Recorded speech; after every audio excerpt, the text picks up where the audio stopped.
lived down in Dublin City for about 7 years, since I was 18. So yeah, I've seen a lot of venues come and go and worked in some of them as well, such as Hangar and the Bernard Shaw, etc. I guess where to start with it is just like it's really kind of demoralising that every year or so you hear of one place closing but you never really hear of anywhere opening up again.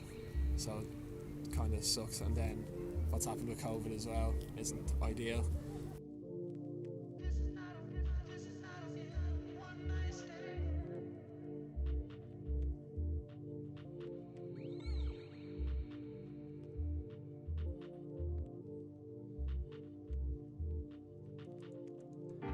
First to close was Hangar.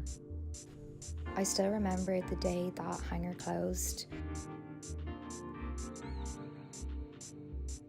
There was talks about it for a while closing, but I don't think anyone ever thought it was actually going to close. My name is Patrick and I was a former resident at Hangar. I still remember the first gig I played there. I'll never forget it. I'd never been to a club before and I just didn't know what to expect. I was blown away by the lights, the dancing and the atmosphere. It was so much fun, I'll never ever forget it. At 19, the world was my oyster. I was studying sound production and IT in the hopes of one day producing my own music. During this time I was also DJing regularly in Hangar, with the gigs being pretty constant. Looking back on it now, Hangar was a haven of sorts for me. Fast forward to 2019 and the gigs all but dried up. The clubs began to close one by one and property development of hotels began to heighten. I couldn't pay my rent, and with the realisation that the club culture was slowly dying, I made the tough decision to go back to my studies. I went and got my ACCA exams, and now I'm a DJ trapped in the body of a fully qualified accountant. Yeah, so I'll talk about the Shaw closing as well.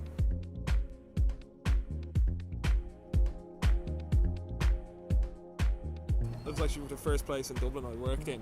I was there as a barman originally because I had just finished school and I wanted to just work in town and do the whole college thing. And through working there, I discovered so much amazing music and parties that I then decided to start playing there. But decided I asked enough times that they let me, and yeah, it was just great to be there, even as a punter or working or anything, because like people always assume that like underground music or electronic music, whatever you want to call it, attracts or it's a rough crowd or it's scaldy or whatever. That's just not the case whatsoever.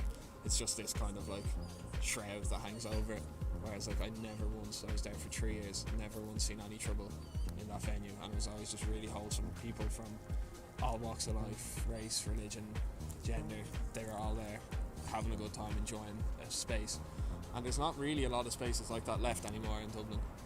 My involvement then with their running parties was we were running the bubblegum parties in there, and we decided to do it in the Shaw because of all the great parties I'd seen there before. Kind of knew that we could get away with pushing the boundaries a little bit if we did it in this place, and it took off. And honestly, the reaction we got from people there on the first night and all the way through to the last maybe 2 years were incredible. I personally believe if we didn't start it in the Shaw, it wouldn't have taken off as well as it did, because we opened our kind of world. When you see it closing down for another hotel, it's just really, really disappointing. But it's more so the fact that like there isn't something replacing that kind of buzz. It's just like we're another hotel in Dublin to be full of people with nowhere to go.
So my name is Paul Jennings. I DJ under the name Day Sayer.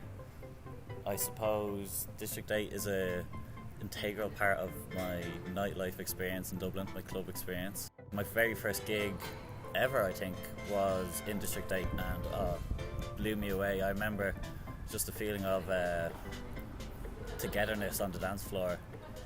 I got my first ever big gig in District 8.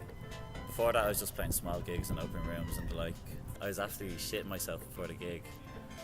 And it was my first chance to play to a big crowd. I think the capacity was like 1,000 plus.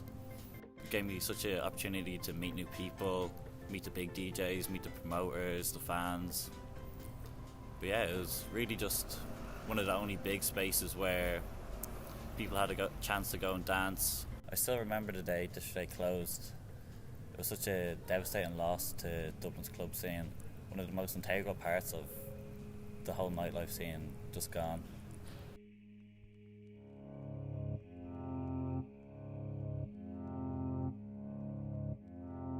It's very, very clear that we're actually dancing far less in this country than we ever have before. In terms of how I feel about the closures of key venues around the city, I think it's devastating. I think it's going to be really, really hard in the next few years. I kind of foresee a very, very strong wave of emigration kind of pouring out from this country. People don't have places to play, to express these creative creations that they're making. At the same time, I think that the implications of the closure of these venues has such far-reaching effects on our social lives. My own involvement in the Gibbs Night movement, I came involved in 2018 after this open meeting in January 2018, and basically because I thought it was a necessity. I want to have a career in music in Ireland, and I want to play electronic music. I want to DJ for a living, and I don't want to emigrate. So I thought that the only way in which I could actually do that was to be involved in a campaign that was going to try and fight for change. We have to start small, we have to start building the foundation, we have to allow kind of small venues to flourish. I think that it's one of those cases where, we are just far more likely to export the talent that we have here rather than nurture it and trying to encourage it to grow. I think music in general has such an amazing power of bringing people together. Everyone has to show their passion to keep Dublin vibrant. Whatever it might be, it's important to get your voice heard. If we stand together, I believe there will be hope for Dublin nightlife.